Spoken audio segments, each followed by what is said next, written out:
A big tall man was standing on top of the mound of dirt. He was wearing an ugly green tie and had mustache that curled up in the ends. It was the runner. "Well," he growled, "look who we have here. The babysitter and her baby. Where's your friend?" He went home. "If you were smart, you would have done the same thing. Let's go." Cam carried Howie up the front steps of the house. Inside the house was musty. The floor was covered with dust and littered with old newspapers and magazines. The runner took Cam and Howie into a large room. "Look what I've got," the runner said. "It's one of the kids I saw following me." A man and a woman looked up. It was the couple Cam had seen leaving Parker's jewelry store. They were sitting in one old-fashioned easy chairs. There was a small table between them. "You see, there were two of them," the sitting man snapped. "Where's the other one?" "He wasn't out there," the runner said. "Great, everything was perfect until you get yourself followed. Well, watch this kid, don't let her get away." The runner nudged Cam and Howie into a corner. He stood there watching them. Cam looked at the thieves and was frightened. "Let's divide this stuff and get out of here," the sitting man said. He took a large baby rattle out of his pocket. It was the rattle he was carrying as he left the store. He screwed off the top and carefully emptied the contents onto the table. "Wow," the woman said. That was exactly how Cam felt. The rattle was filled with diamonds. They sparkled as the man started to count them. 1, 2, 3.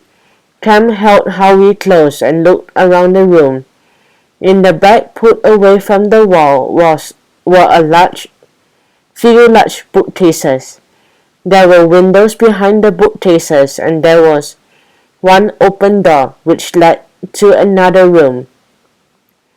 Cam looked at the thieves. Something was missing, she whispered, clicked, and tried to remember what it was. The baby, she thought. Where's the baby? Then Cam noticed something on the floor wrapped in a pink blanket. It was a large doll. Cam realized that there never was a baby. That's why the couple hadn't been carrying anything of the things Eric's mother packed in an insulated bag. The thieves had taken the doll along so they would look like a family, and the rattle was a good place to hide the diamonds. The man was still counting. 58, 59, 60. Cam looked at her watch. It was 12:30. "Where's Eric?" she thought. "Maybe he can't get the police to come." 79, 80, 81. "We got 81 diamonds," the man announced. Let's see now," he said as he did some figuring on an old newspaper. "That's 81 divided by 3. That gives each of us 21. No, that's not right." He did some figuring. 27, the woman said. "We each get 27. The runner left Cam's side and went to get his diamonds. "I can't wait for Eric," Cam thought. "This is my chance." He held Howie tight and ran to the door in the back of the room. She slammed the door shut as if she were leaving the room. Then she jumped behind the nearest bookcase. "Get her," someone yelled. Cam hoped her trick would work.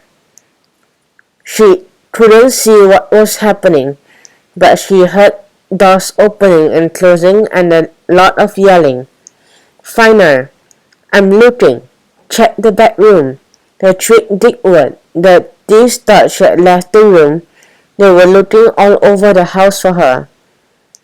Cam knew she couldn't stay behind that bookcase forever.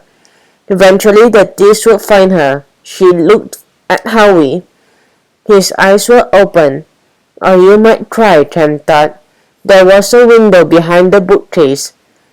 Tem tried to open it. She couldn't. It was jammed. The window behind the next bookcase was open, but to get to it, Tem would have to run past a large open area. Tem didn't know if anyone else was in the room. She was afraid to run out in the open. Someone ran past the bookcase. What about the kitchen? I've already looked there. Look again. Harry began to stir. Oh no, Tem thought, he's getting ready to cry.